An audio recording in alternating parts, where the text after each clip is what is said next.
Vamos seguir lá no livro de Jonas. Profeta fujão. Então nós já fizemos 2 mensagens baseadas na história de Jonas, no capítulo 1.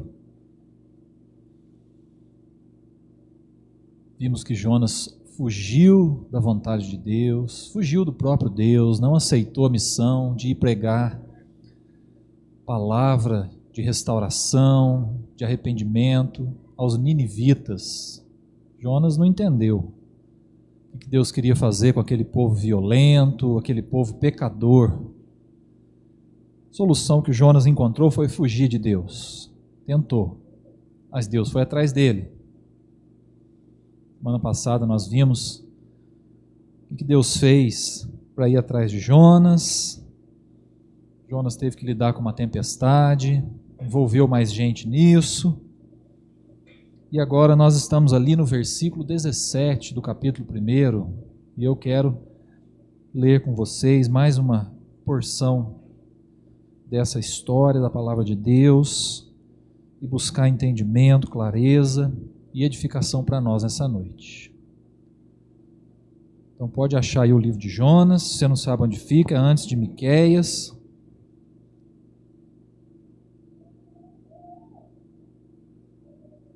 Jonas capítulo 1, versículo 17, que diz assim: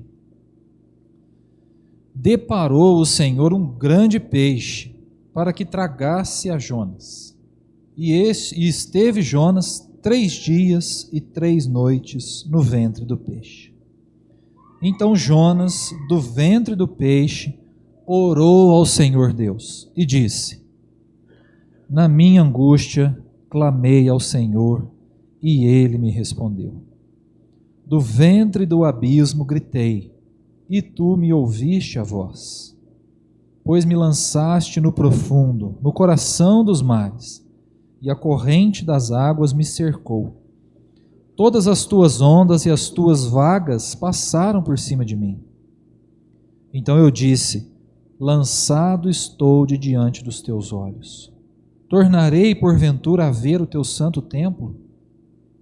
As águas me cercaram até a alma, o abismo que me rodeou, e as algas se enrolaram na minha cabeça. Desci até os fundamentos dos montes, desci até a terra, cujos ferrolhos se correram sobre mim para sempre.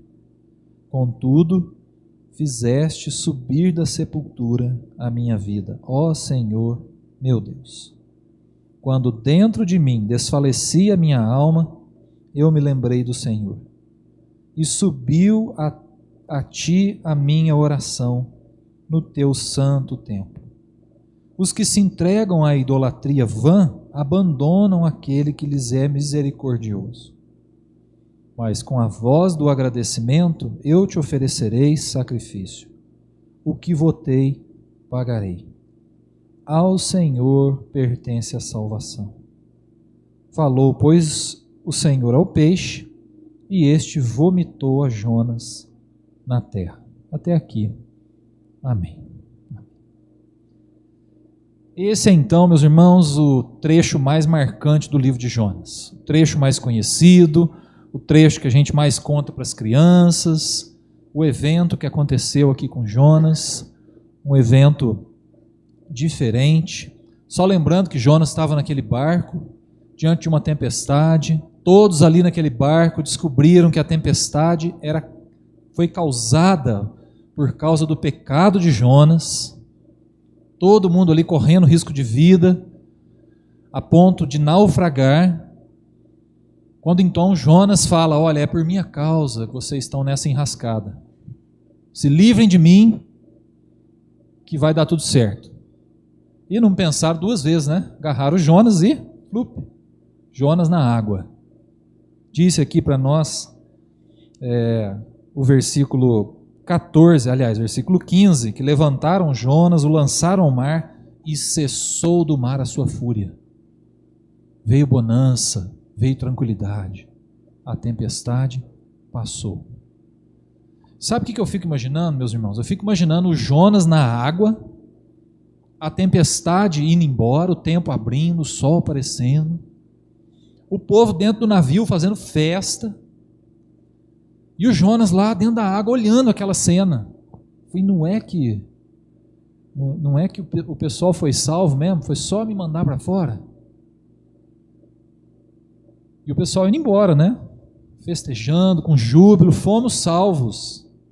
Vimos também que os tripulantes, né, os marinheiros, creram no Deus de Jonas.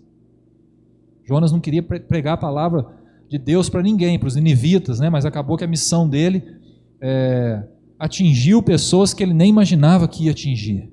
É Deus levando a sua palavra adiante, né? Mas, meus irmãos, quando tudo parece estar ruim, dá para piorar um pouquinho, né? Veio um peixe, não engoliu o menino? Engoliu. Algumas pessoas já disseram assim para mim, eu não gosto muito de ler Jonas não, porque é meio fantasioso, né? Conta umas coisas assim que não aconteceram. E deixa eu falar uma coisa para você. Nós cremos na palavra de Deus e o texto está nos contando um fato e não está entrando em detalhes para dizer, para explicar se isso aconteceu, se isso não aconteceu. O texto parte do pressuposto que Jonas no mar foi engolido por um peixe, que isso aconteceu de fato. Essa discussão é tão irrelevante, ela é nossa, esse problema é a gente que inventa, mas a palavra de Deus está declarando que isso aconteceu. Aqueles mais descrentes, né, que imaginam, não, mas isso não é possível, há uma especulação sobre isso, né? Esse fato não é relevante aqui na história, tanto que o peixe nem tem um papel assim muito importante. O peixe aparece ali no versículo 17, quando o texto diz que engoliu Jonas. Depois aparece no capítulo 2, versículo 10, quando diz que vomitou Jonas. A questão não é o peixe, mas o que Deus fez através do peixe. E a gente precisa ler a palavra de Deus partindo desse pressuposto, que a palavra de Deus está nos contando algo relevante para a nossa vida, não está aqui discutindo se aconteceu, se não aconteceu. Só um detalhe, você sabia que o coração da baleia azul é do tamanho de um Fusca? Você sabia disso? É possível um grande peixe engolir um ser humano? É possível. Só o coração da baleia azul do tamanho de um Fusca. Mas só dizendo aqui que algumas pessoas não dão crédito ao livro de Jonas, porque conta essa história diferente. Meus irmãos, na Bíblia uma mula falou, na Bíblia o mar se abriu, na Bíblia nós vemos os animais servindo a Deus, Jesus controlando uma tempestade, Jesus secando uma figueira. Se nós somos cristãos e cremos na ressurreição dos mortos, crer que um peixe engoliu um ser humano não é difícil. Não é difícil. Mas então, nós temos aqui a história de que Jonas foi lançado ao mar e um grande peixe o engoliu. Você já se imaginou no lugar de Jonas nessa situação? Quando eu era criança, eu lembro direitinho, meus irmãos, eu ganhei uma folhinha para pintar do Jonas. Acredito que bastante gente aqui já deve ter pintado uma folhinha do Jonas dentro do peixe, né? E na folhinha que eu ganhei, o peixe era grandão, né? O Jonas tinha até uma fogueirinha dentro do peixe. Jonas fez uma fogueirinha lá e ele estava ajoelhado orando, porque Jonas ora, né? Então, assim, numa linguagem mais infantil, estavam tentando mostrar que Jonas, dentro do peixe, estava tudo bem com ele, tinha uma fogueirinha ali, né? Devia estar frio lá dentro, ele fez uma fogueira. Mas para pensar, meus irmãos, no que aconteceu com esse homem.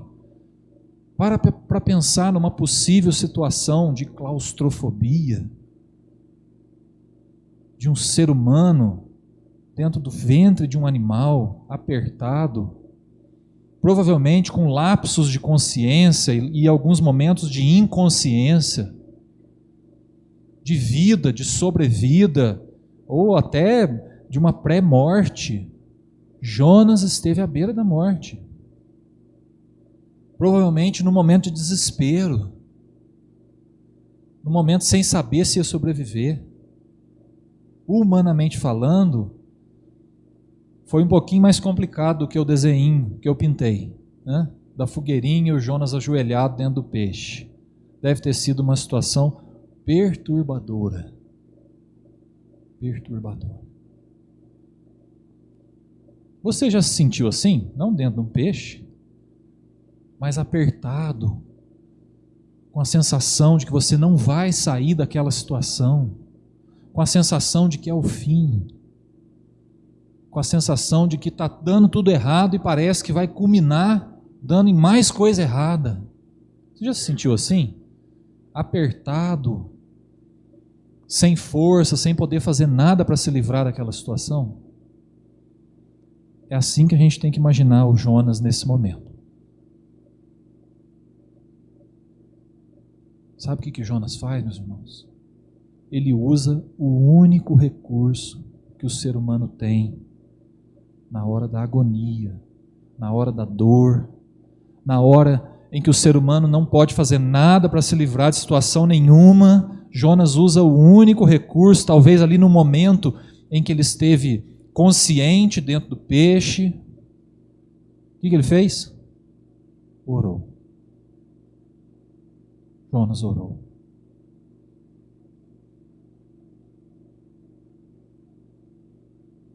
Queridos, a oração é o princípio para nos livrar de muitas enrascadas. A oração, às vezes, é o único recurso que nós temos. E o melhor. Jonas orou para conversar com Deus sobre a missão que ele teve? Diz o texto. O texto nos conta que não. A princípio a gente entende que não.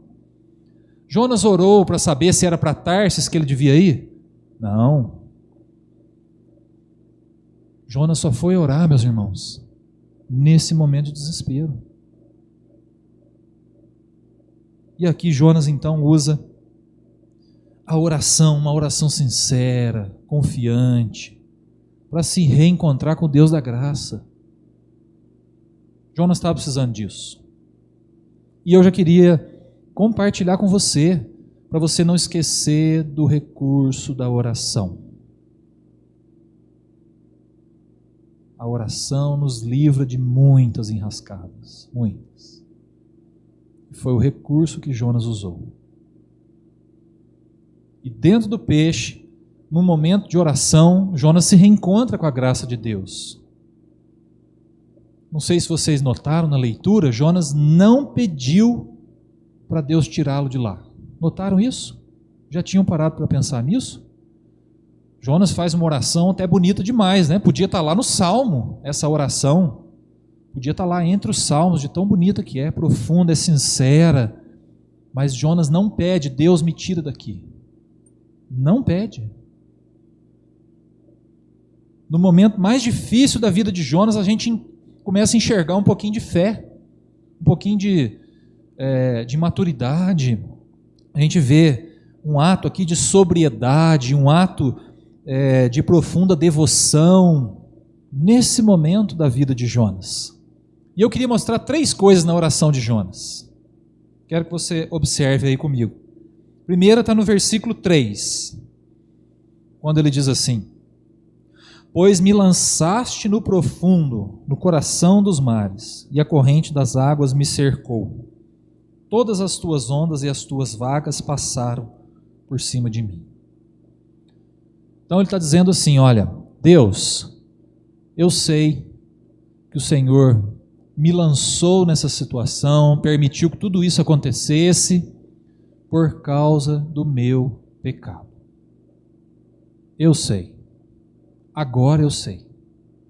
Eu estou nessa enrascada por minha própria culpa. Fui eu.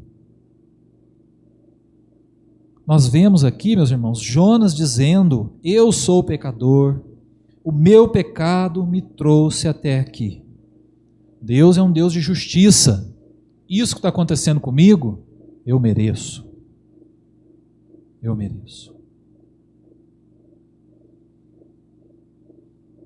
Diante do Deus da graça, não há nenhuma possibilidade de nós escondermos os nossos erros.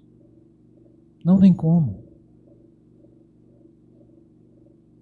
Diante do Deus da graça, meus irmãos, nosso coração, ele está aberto.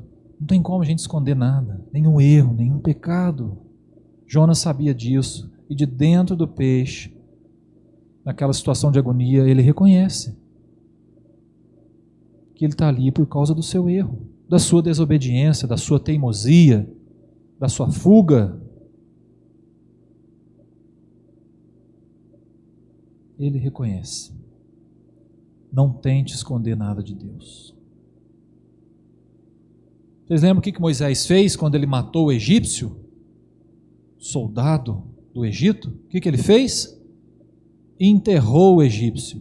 Ele queria esconder o seu erro. Ele queria esconder o mal que fez. Mas diz a tradição da escola dominical que o dedão do pé do egípcio ficou para fora. E alguém descobriu, alguém desenterrou, alguém, de alguma forma, o erro de Moisés veio à tona, porque, meus irmãos, não tem como a gente esconder nenhum erro, nenhum pecado de Deus. Jonas aprendeu isso, a duras penas, mas aprendeu. E numa oração sincera, ele reconhece: eu estou nessa enrascada por causa do meu pecado, do meu erro. Outra coisa que eu queria compartilhar com vocês, está no versículo 6, quando ele disse assim, Jonas dizendo: desci até os fundamentos dos montes, desci à terra, cujos ferrolhos se correram sobre mim, para sempre. Esses ferrolhos é como se fossem correntes, ele está se sentindo acorrentado, ele está se sentindo incapaz de sair dessa situação. E ele está dizendo para Deus: eu não consigo sair dessa situação. Eu estou preso, eu estou amarrado. E aqui Jonas está declarando que ele não consegue se livrar desse problema sozinho. Não consegue. Reconhece o seu erro e reconhece a sua incapacidade.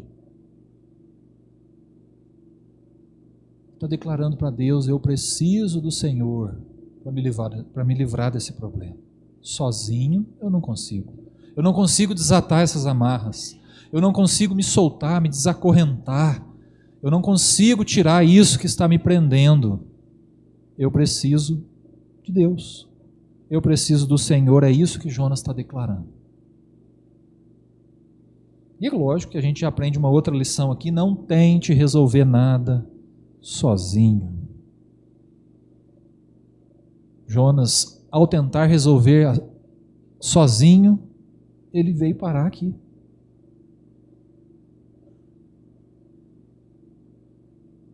Não tente resolver nada sozinho. Nós não podemos nos salvar sozinhos. Precisamos de Deus. Precisamos de Deus.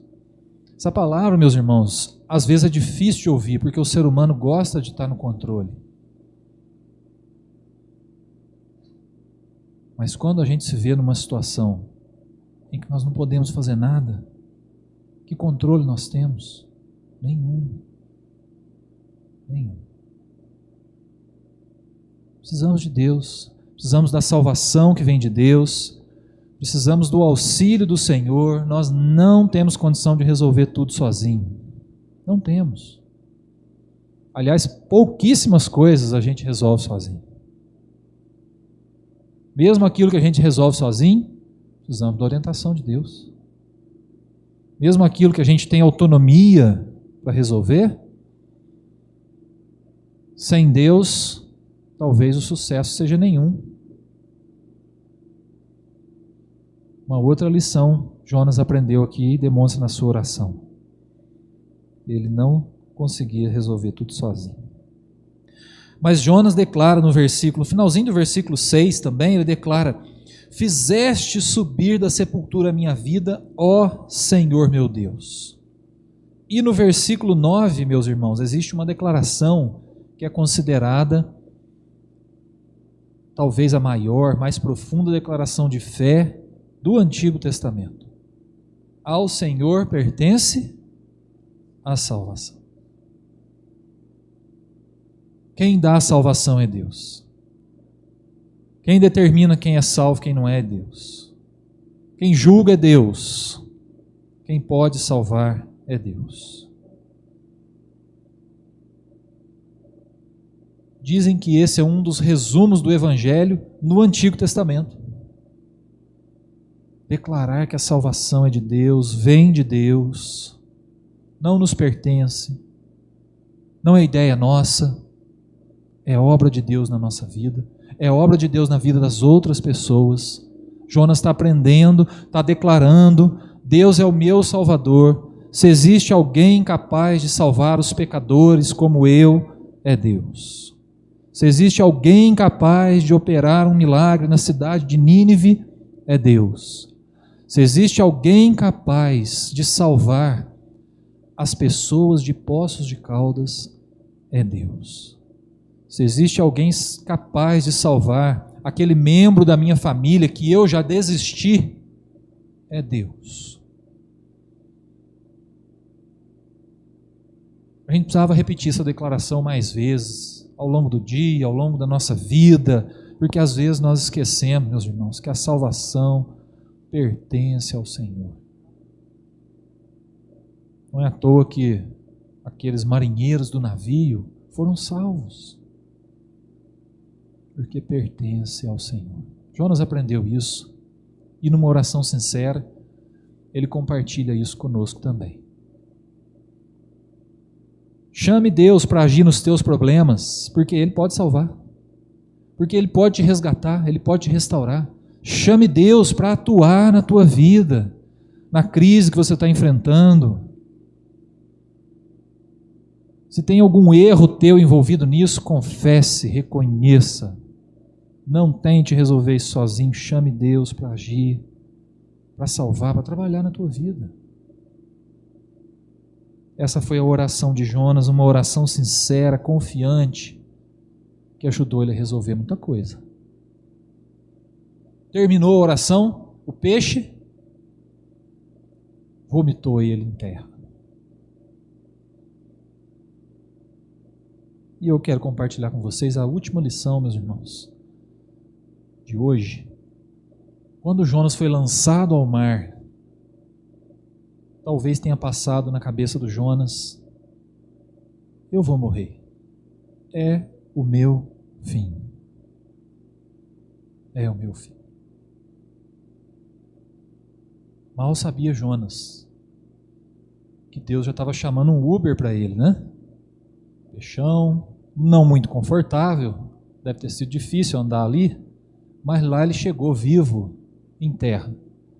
E eu queria dizer para você, meu irmão, minha irmã, Deus nunca nos lança em direção à morte, sempre em direção da vida.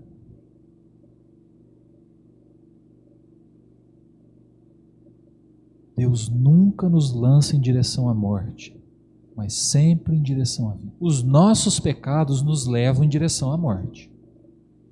Deus está conduzindo a nossa vida em direção à vida. Está conduzindo a nossa história em direção à vida. E vida eterna. E vida eterna.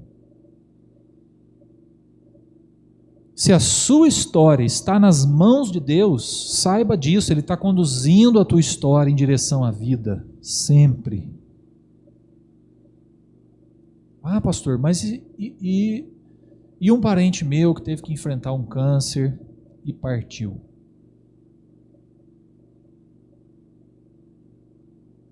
Partiu nas mãos de Deus? Então foi em direção à vida.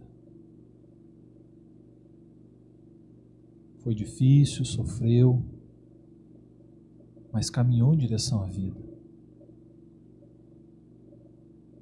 Ah, pastor, mas e alguém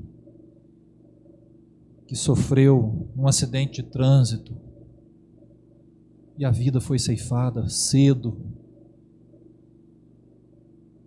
A história dessa pessoa estava nas mãos de Deus? Se estava, partiu para a vida, em direção à vida sempre. Ah, mas e quem teve um AVC, um infarto, parada cardíaca, foi vítima de um terremoto, morreu de velho? Se a história está nas mãos de Deus, sempre está indo em direção à vida, nunca em direção à morte. Mesmo que o nosso tempo aqui cesse, nós estamos indo em direção à vida. Deus age assim, meus irmãos, nunca em direção à morte. Morte é fruto de pecado. Morte é fruto da corrupção humana. Não é isso que Deus quer para nós. Deus enviou Jesus para morrer na cruz, para nos dar vida e vida em abundância. Sempre em direção à vida.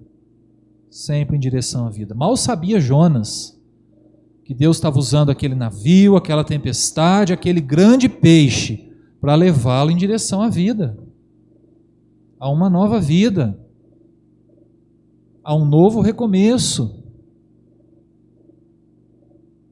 Creia nisso, sempre Deus está nos levando em direção à vida, mesmo nas horas difíceis.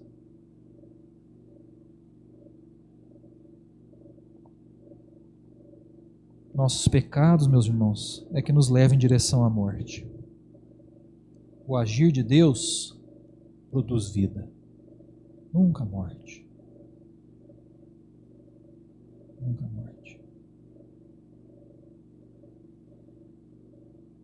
Nesse sentido, a gente entende a história de Jonas de uma outra perspectiva, não é?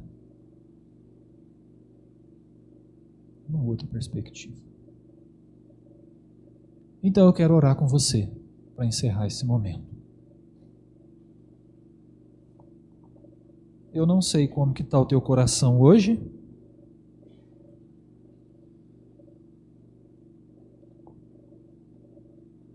Mas eu quero usar com você o recurso da oração para a gente buscar a Deus nesse momento e termos uma oportunidade de reconhecer um erro, uma limitação, uma fragilidade. Termos também a oportunidade de reconhecer diante de Deus que nós não conseguimos nos livrar dos problemas sozinhos. Não conseguimos. Declarar que ao Senhor pertence a salvação. Nós precisamos de um Salvador. E nós temos, meus irmãos, temos Jesus. Então eu queria convidar você para orar. Queria convidar você para fortalecer a tua fé, a tua esperança num Deus que age sempre em favor da vida, nos leva sempre em direção à vida, mesmo nas horas mais difíceis, mesmo dos jeitos que a gente não entende, às vezes por intermédio de uma tempestade, de uma circunstância difícil, Deus está conduzindo a nossa história em direção à vida. Então eu quero orar com você, chamar você a confiar nesse Deus da graça. Jonas se reencontrou com a graça de Deus. Nós temos a oportunidade também de nos reencontrarmos com a graça de Deus essa noite. Então vamos orar, feche os teus olhos, coloque a tua vida diante de Deus. Senhor, são tantas as circunstâncias, Pai, que nós enfrentamos na vida, difíceis, de lutas. Nós reconhecemos, Pai, que é a Tua graça que nos sustenta, Deus, em todos os momentos, Senhor Deus. Queremos reconhecer diante do Senhor como nós oramos pouco, Pai. Nós precisamos orar mais. Precisamos conversar mais contigo, Deus. Que privilégio é ter vida de oração. Que privilégio, Senhor Deus, é falar com o Senhor é derramar o nosso coração diante de Ti, Pai. Compartilhar as nossas lágrimas. Oh Deus, como é bom falar com o Senhor, Pai. Nós aprendamos, Pai, a usar esse recurso que nos ajuda a resolver tantos problemas, Pai. Que nos ajuda a fortalecer a fé, que nos ajuda a termos visão, direção, tomarmos boas decisões, Pai. Que o Senhor desenvolva a oração no coração de cada pessoa aqui hoje, Pai. Nós não sabemos orar como convém. Nós sabemos disso, Senhor Deus, e reconhecemos. Se tem alguém distante do Senhor aqui essa noite, Pai, alguém que não fala contigo, fale com essa pessoa agora, Deus. Que essa pessoa saia daqui com o desejo de conversar contigo, de orar sem cessar, Pai. E que cada pessoa possa desenvolver, Pai, essa oração entregue, sincera, confiante, oração que reconhece os erros, oração que reconhece que o Senhor é o Salvador, que busca o Teu agir, o teu auxílio, Pai. Nós possamos desenvolver essa oração no dia a dia, Senhor Deus. Nós cremos, Pai, que o Senhor está levando a nossa história em direção à vida, Deus. Aleluia. Aleluia, Pai. Saber que o Senhor quer a vida para nós, vida eterna, vida em abundância. Se tem alguém aqui hoje, Senhor Deus, descontente, desanimado com a vida, Pai, que possa reencontrar essa vida do Senhor, esse auxílio. Se tiver alguém aqui hoje enfrentando um momento difícil, sem saída, se sentindo acorrentado, Pai, que possa confiar na Tua direção, que nos leve em direção à vida, Pai.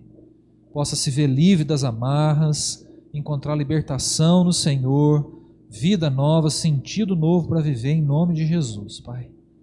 O Senhor traga realmente, Pai, essa esperança para cada coração, de que o Senhor conduza a nossa história em direção à vida. Louvado seja o Teu nome por isso, nós oramos assim em nome de Jesus. Amém. Amém.